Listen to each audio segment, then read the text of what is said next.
మీరు మీ మొబైల్ ఫోన్లో loud స్పీకర్ని use చేస్తూ పాటలు వినటం లేదన్నట్లయితే ఆన్లైన్ ఓటీటీ వీడియోస్ లేదా మూవీస్ చూడటానికి ఇష్టపడుతున్నారా? బట్ ఇలా యూజ్ చేశారు అన్నట్లయితే మీ స్పీకర్ యొక్క లైఫ్ టైం అనేది లాంగ్ లాస్టింగ్ అయితే రాదు. సో ఈరోజు నేను చెప్పబోయేటువంటి టిప్ని కనుక మీరు ఫాలో అయ్యారు అన్నట్లయితే లాంగ్ లాస్టింగ్ స్పీకర్ని మీ ముందుకైతే తీసుకోవచ్చు. సో ఈరోజు కూడా చాలా ఇంట్రెస్టింగ్ అండ్ బ్లాస్టింగ్ న్యూస్ అయితే ఉన్నాయి. న్యూస్ మధ్యలో టెక్ టిప్ ఏంటి అనేది చూసేద్దాం. వెల్కమ్ టు టెక్న్యూస్ ఎపిసోడ్ 857కి మీ అందరికీ స్వాగతం. సో మొదటి న్యూస్ వచ్చేప్పుడు మనకి ఇండియన్ గవర్నమెంట్ దగ్గర నుంచి స్టార్ట్ చేద్దాం. ఇండియన్ గవర్నమెంట్ ఇనిషియల్గా క్రిప్టో కరెన్సీని మన ఇండియాలో లీగలైజ్ చేయాలా వద్దా అనేటువంటి డైలమాలో ఉందని అనుకుంటా. మోస్ట్లీ ఇది లీగలైజ్ కిందే మన ఇండియన్ గవర్నమెంట్ అయితే కన్సిడర్ చేసింది. ఎందుకంటే ఈరోజు అఫీషియల్గా బడ్జెట్ సమావేశాలు అయితే జరిగినాయి కదా. ఈ బడ్జెట్ సమావేశాల్లో నిర్మలా సీతారామన్ గారు క్రిప్టో కరెన్సీ మీద మేము ట్యాక్స్ అంటే ఛార్జ్ కూడా చేస్తున్నాం. అంటే ఒక ట్రాన్సాక్షన్లో వెదర్ మీరు ప్రాఫిట్ అయినా రండి లేదన్నట్లయితే లాస్ అయినా కండి దాంట్లో 30% డైరెక్ట్ స్ట్రైట్ ఫార్వర్డ్ ట్యాక్స్ రూపంలో కట్ అవుతుందంట. అంటే ₹1,00,000 కనుక మీరు ట్రేడ్ చేశారు అన్నట్లయితే కనుక 30% ట్యాక్స్ అనేది మీరు అఫీషియల్గా గవర్నమెంట్కి అయితే పే చేయాల్సి ఉంటుంది. సో ఎనీవే ఇది ఒక డిసడ్వాంటేజ్, అంటే ఎవరైతే ట్రాన్సాక్షన్ చేస్తుంటారో వాళ్ళకి ముఖ్యంగా. బట్ ఒక రకంగా చెప్పాలన్నట్లయితే క్రిప్టో కరెన్సీని లీగలైజ్ కింద తీసుకొచ్చేటువంటి దశలో వీళ్ళు వర్క్ చేస్తున్నారు చెప్పొచ్చు. ఇన్ఫ్యాక్ట్ దీన్ని పక్కకు పెట్టారు అన్నట్లయితే అతి త్వరలో మన ఇండియాలో డిజిటల్ రూపీ కరెన్సీ కూడా మన ముందుకు వచ్చేటువంటి అవకాశం ఉందంట. సో డిజిటల్ రూపీ కరెన్సీ వచ్చిందంటే దాని మీద ఇన్వెస్ట్మెంట్ చేసుకున్నారు అన్నట్లయితే కనుక అంటే మన ఓన్ బ్లాక్ చైన్ టెక్నాలజీతో రన్ అయ్యేటువంటి ఈ డిజిటల్ కరెన్సీ. సో దీని మీద ఇన్వెస్ట్ చేసుకున్నారంటే అంటే మన ఇండియన్ ఓన్ బ్రాండ్కి సంబంధించినటువంటి క్రిప్టో కరెన్సీ, అఫీషియల్గా గవర్నమెంట్ తెచ్చినటువంటి క్రిప్టో కరెన్సీ కింద కూడా దీనైతే మనం కన్సిడర్ చేయొచ్చు. చూద్దాం మరి వీళ్ళు ఏం మ్యాజిక్ చేయబోతున్నారో దీంట్లో. సో ఈ కోవలో చూసారంటే ఈ డైరెక్షన్లో మీరు చూసారంటే దీంట్లో మనకి ఎంత బెటర్మెంట్ ఉంటుంది ఏంటి అనేది we need to wait and see. Next వచ్చేపు మనకి శాంసంగ్ దగ్గర నుంచి శాంసంగ్ గెలాక్సీ S22కి సంబంధించినటువంటి మరికొన్ని లైవ్ ఇమేజెస్తో పాటు దీనికి సంబంధించినటువంటి మరికొన్ని రెండర్ స్పెక్స్ కూడా ఈరోజు మనకు బయటకు రావడం జరిగింది. సో దీంట్లో వచ్చేటప్పటికి మనకి రేర్ కెమెరా 108 మెగాపిక్సెల్, మరొకటి వచ్చేటప్పటికి 12 మెగాపిక్సెల్ అల్ట్రా వైడ్ యాంగిల్ కోసం తీసుకొస్తే 10 మెగాపిక్సెల్ పెరిస్కోపిక్ కెమెరా, అలాగే 8 మెగాపిక్సెల్ మ్యాక్రో లేదా పోర్ట్రేట్ షాట్స్ కోసం మన ముందుకు తీసుకొని రావడం జరిగింది. వేరే ఫ్రంట్ వచ్చేటప్పటికి మీకు 40 మెగాపిక్సెల్ కెమెరాని మన ముందుకు తీసుకొని రాబోతున్నారు.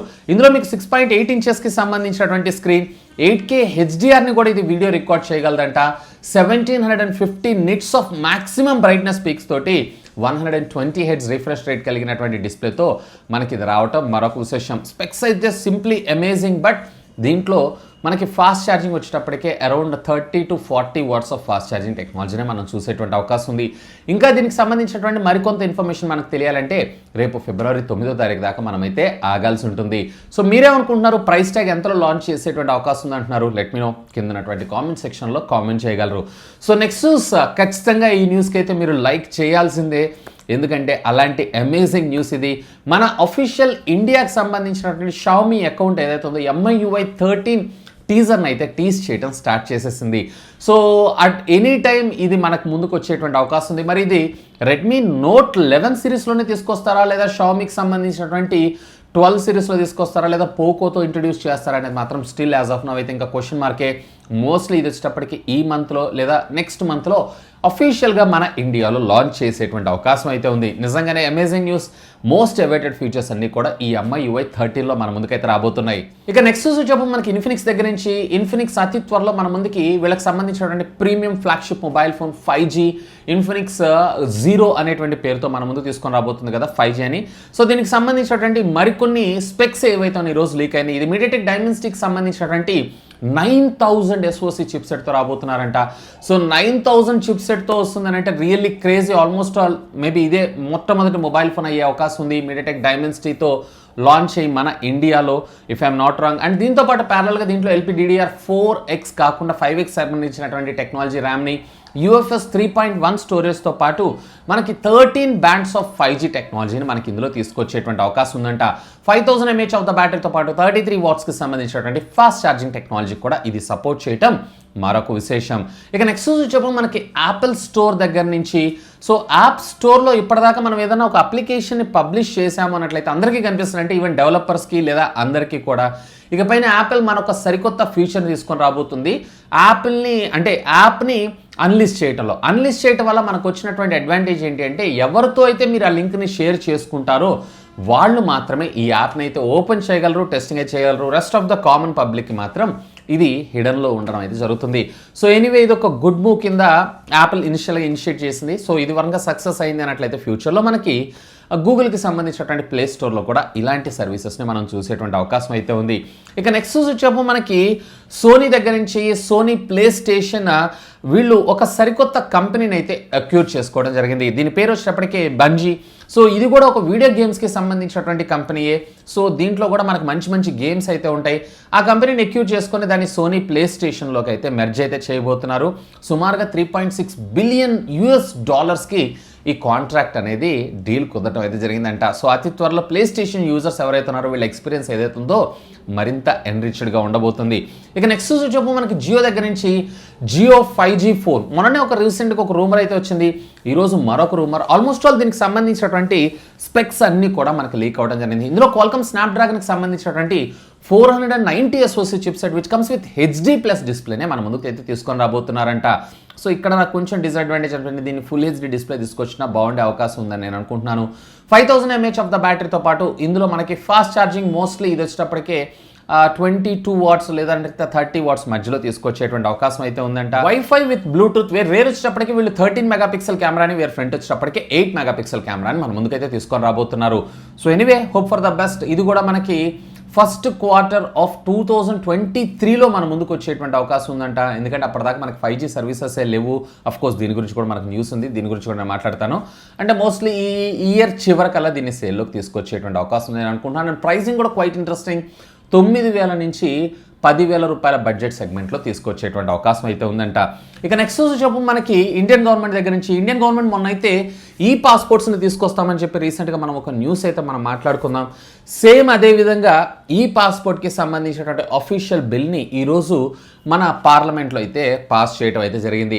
సో ఇక పైన ఇప్పటిదాకా మనకు ఆల్రెడీ ఈ పాస్పోర్ట్స్ అయితే ఉన్నాయి. కాకపోతే ఇది కేవలం గజెట్స్కి మాత్రమే, అంటే పెద్ద పెద్ద మినిస్టర్స్, ఎమ్మెల్యేలు, ఎంపీలు వీళ్ళు ఉంటారు చూసారా, సో వాళ్ళకి మాత్రమే దీని అయితే ప్రొవైడ్ చేశారు.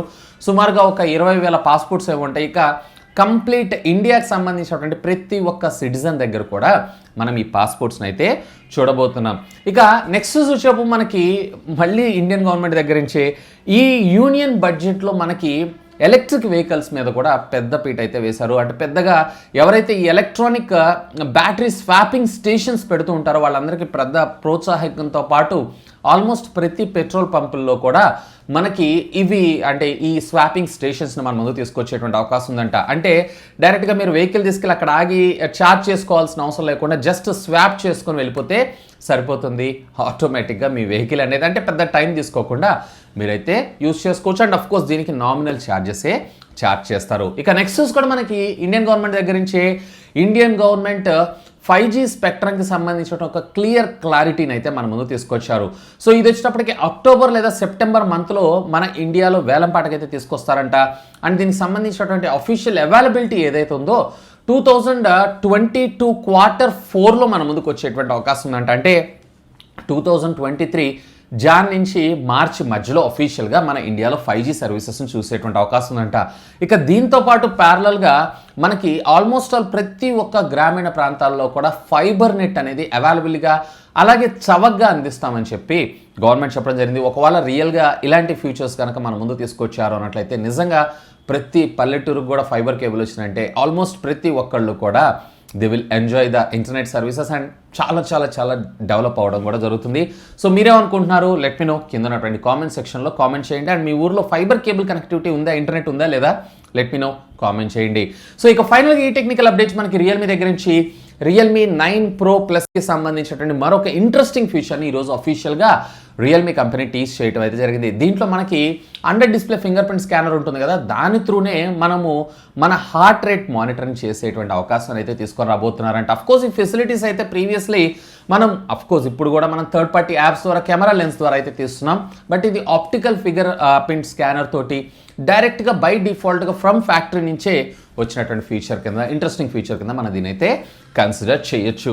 ఇకపోతే finally tech tip of the day. ఒకవేళ మీరు కనుక మొబైల్ ఫోన్ ద్వారా అది కూడా లౌడ్ స్పీకర్ ద్వారా ఎక్కువగా పాటలు వీడియోస్ చూస్తున్నారు అన్నట్లయితే దీనివల్ల మీ మొబైల్ ఫోన్ యొక్క స్పీకర్ అనేది త్వరగా డ్యామేజ్ అయ్యేటువంటి అవకాశం అయితే ఉంది. సో ఇలా జరగకుండా ఉండాలి అన్నట్లయితే కనుక 80% వాల్యూమ్తోనే యూజ్ చేయండి. ఒకవేళ లేని పక్షాలలో మీరు ఏదైనా బ్లూటూత్ స్పీకర్ లేదా TWS బడ్స్ లేదన్నట్లయితే వైడ్ స్పీకర్ ద్వారా మీరు ఆడియో విన్నారు అన్నట్లయితే మీ mobile phone speaker life time ఎక్కువ వచ్చే అవకాశం ఉంది. సో మీరు రింగర్స్ లేదా లౌడ్ స్పీకర్స్ని త్వరగా రీప్లేస్మెంట్ చేయాల్సిన అవసరం అయితే లేదు. సో మీరు జనరల్గా మూవీస్ వాడేటప్పుడు బేరెడ్గా అంటే డైరెక్ట్గా ఫోన్ స్పీకర్ ద్వారా వింటారా లేదా ఏదైనా TWS బడ్స్ ఇలాంటివి ఏమైనా యూజ్ చేస్తారా? లెట్ మీ నో, కామెంట్ చేయండి. సో ఇవి ఫ్రెండ్స్ ఈరోజు నాకు కొంచెం ఇంట్రెస్టింగ్గా అనిపించినటువంటి happening and trending tech news అయితే. వీడియో నచ్చితే గట్టిగా లైక్ చేయండి, అలాగే దీన్ని మీ ఫ్రెండ్స్ అండ్ ఫ్యామిలీ మెంబర్స్తో షేర్ చేసుకోండి. అండ్ మీరు కనుక ఇంకా మన ఛానల్ని సబ్స్క్రైబ్ చేసుకోకపోతే సబ్స్క్రైబ్ చేసుకోండి. That's all for today. This is Vasu signing off. Have a great day. And bye the bye ఈరోజు నేను మార్నింగ్ ఒక ఇంట్రెస్టింగ్ వీడియోని అయితే చేశాను.